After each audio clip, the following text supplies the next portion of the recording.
Hey, Dustin Tibbetts here, financial advisor with Jaz Wealth Managers. How is it going today? I hope you're having a good day here for you today.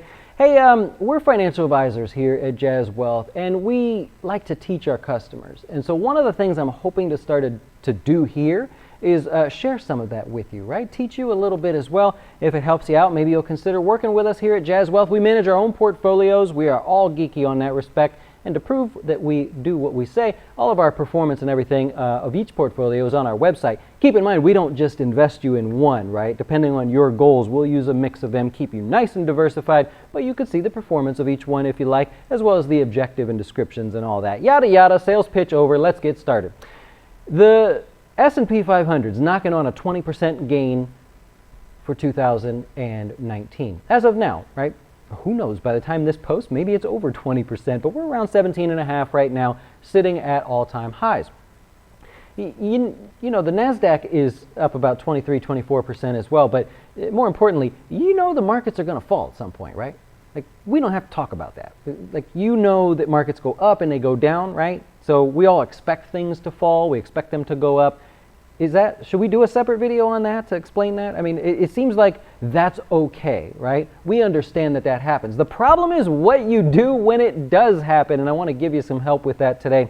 Look, in 2008, if you lived through that, that was pretty nasty. Like, you know, the S&P lost 37%, and really it lost over 40%. Different story. We could cover that at a different time, but it was already up 5%, and then it lost and closed down 37%.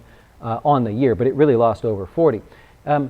People, we really thought the world was done, right? You come home and you look at your neighbor and he's moving out of his house and you're like, whoa, it's not because the world was ending, right? The media was making it look like the world was ending, but he lost his house because he lost his job and he couldn't pay for the house because the house was stupid expensive. Shouldn't have bought the house in the first place.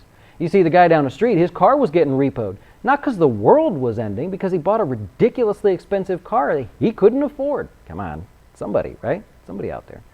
But the media made it seem like the world was ending. I was here every day. I watched every second of it. I traded through every second of it with a whole group of traders. And boy, you really felt like the world was going to end because of what was portrayed to you. But it wasn't the world ending. It was, we all just spent more money than we should, right? People were having to move out of their houses, getting evicted from their homes because they spent too much on the house. They lost their job. They couldn't then pay for the house. They didn't have savings. They spent it all on putting their kids in private school and getting that fancy car. It wasn't because the world was ending. It was because we spent too much, right? It was our fault. We were ones to blame, right? So you couldn't turn to your 401k and say, well, crap, I didn't have any money saved up. I spent too much on the house, spent too much on the car. I just lost my job. I'll pull money out of my 401k. I can't. I just lost about half of the value of my 401k. There's no money there. Right? And so this whole picture of the world ending, you know it's going to happen again, right? It will happen again. They sort of hinted at it in October, November, or December of 2018, but the world didn't end. The world is not going to end. And if the world does end, then nobody cares about money anyways because the world ended, right? So think about that when it comes to your investments. When you are panicking and you are making the wrong choices by selling, pulling out, closing positions, you know you're being laughed at, right? And I can prove it, but you know that the big investors are literally laughing at you. You can just picture like the fat cat with the cigar and everything, and he's laughing at you because they're buying the very shares that you are selling. And like I said, I can prove it. So let's take a look. S&P 500 lost in 2008. It lost. Oh, I don't know what I'm doing now. My body is doing its own thing. Let's try it again. That was stupid. All right, so let's see. 2008, trying it again. S&P lost 37%. Like I said, it was actually more, but 37% was the official close on record, okay? Lost 37%. You panicked, you sold, you had to cash out your 401k because you lost your job, you bought a house you shouldn't have bought, the car, the kids, and all that stuff, right? Okay, lesson learned. We're not bad people. Made mistakes there, right? What happened the next year? Did the world end? Anybody ever go back and look at that? Did the world end after it fell 37%? The market actually bounced 29%. That doesn't happen normally, by the way, just so you know. Things like that just don't sort of recover. The markets don't just post a 29% gain because they felt like it, right? That was your fat cats, right? You had a 15% gain. in 2010. What happened? What happened there? Why did the markets sell off the way they did and then just start recovering right away? I thought the world was going to end. No, the world doesn't end. These things happen. The markets go up and down, sometimes more than we expect. 2017, amazing year for stocks, right? More than we expected. This year so far, more than we expected. Last year, at the end of last year, that drop, more than we expected. These things happen from time to time, but most of the time the market's just quietly moving higher, and occasionally it scares the crap out of people. Occasionally it makes us all really happy and we celebrate. That's part of the deal. That's how things work. If you were to look at emerging markets lost 53%. If you were one of those people that said, I got to have me some emerging markets, you lost 53%. The very next year, it was the best performing area in the whole world as far as investable indices and everything. It gained 79%. But I thought the world was ending in 2008. No, you were being laughed at. Don't become the investor that's getting laughed at.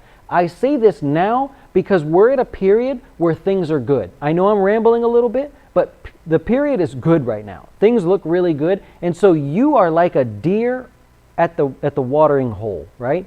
You're just sipping on that water. Everything's good. Nobody's scared. There's nothing blowing through the wind that's got you nervous. You haven't picked up on any smells. You just sipping that water, and it's really good. What's going to happen? You're going to get caught off guard when all of a sudden a gun fires and you panic. You have no plan. You don't know where you're going. You're like, where's everybody running to? Did I get hit? Am I shot? What's going on? Right? So I want you to think about this now. The markets will go down. And when they go down, don't you kind of hope that they fall like they did before? Right? This is your time to get your savings straight. It's your time to get your 401k straight. Make sure that's dialed in. We do that for all of our customers. If I haven't done that for you and you're one of our customers, please let me help you with that. Make sure the 401k is straight, your Roth IRA, make sure you've got money going where it is. Scale back, sell the car. You don't need the car right now. Like, sell it and get a cheaper car. Find ways to save money now so when the markets fall, you can be the fat cat that says 29% I'm in. Emerging markets, 79%. I want a piece of that. Forget real estate. Like, you can do real estate and build your empire that way, but have some cash, have things ready so that you can invest in the markets when you want to. And here's how you're going to do it, by the way.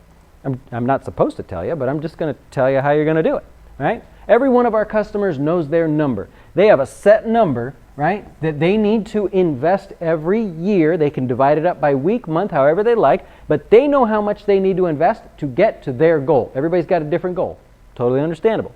What you're going to do is, as the markets are just moving around doing their thing, you are going to take that number and divide it up. Do your buys. Let's say you do every week.